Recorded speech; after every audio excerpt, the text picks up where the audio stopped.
Gem-11, 24 teachers who imparted worldly knowledge.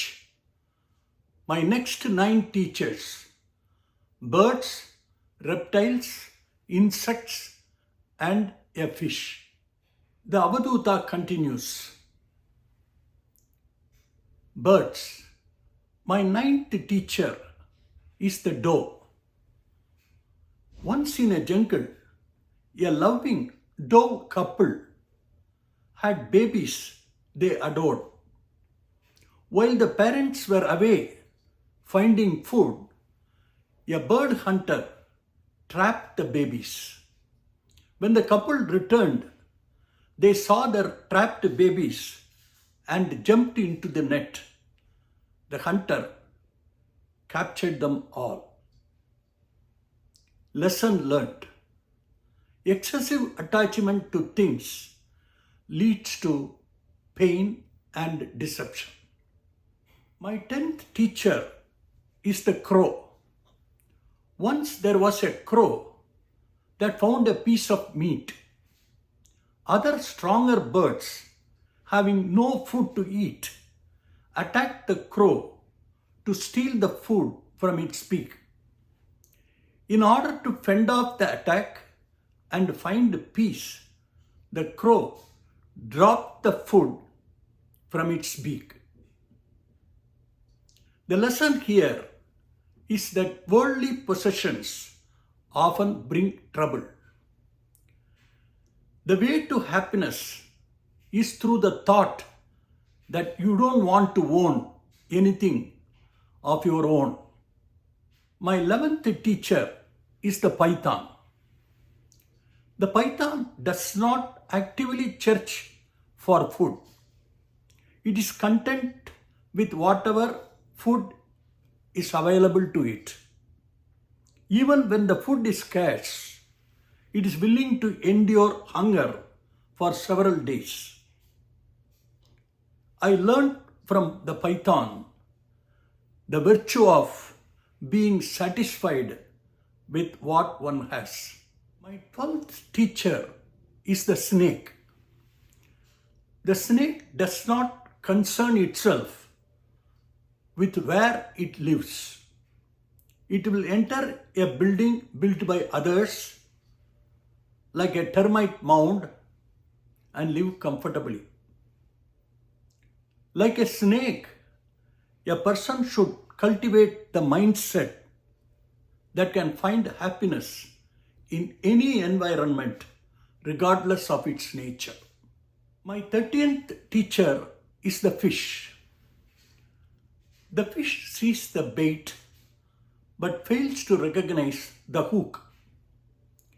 Due to its unchecked desires, the fish is ensnared by the bait and meets its demise. Of all the senses, the tongue is said to be the most difficult to control. A person who masters this will be free from sorrow. My 14th teacher is the honeybee. The honeybee collects nectar from flowers without harming them and produces honey.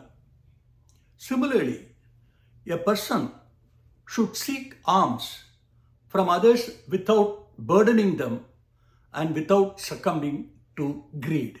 The 15th teacher is the spider.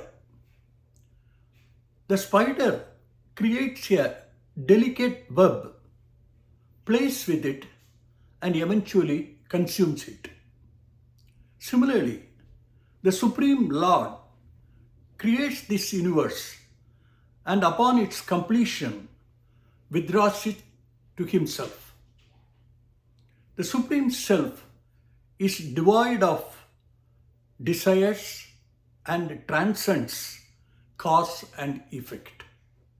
My 16th teacher is the wasp. The wasp captures a worm, places it in its nest, stings it, and continuously buzzes around it.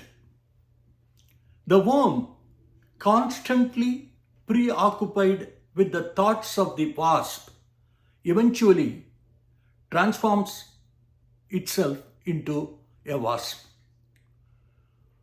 The wasp teaches us whatever form one consistently contemplates, whether with love, jealousy, fear, or other emotions, one will eventually become. As a man thinks, so he becomes. The 17th teacher is the beetle.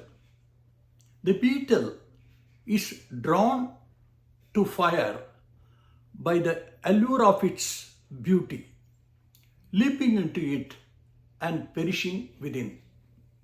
Similarly, a foolish person is enticed by the illusory pleasures of the senses and becomes ensnared in the cycle of life and death.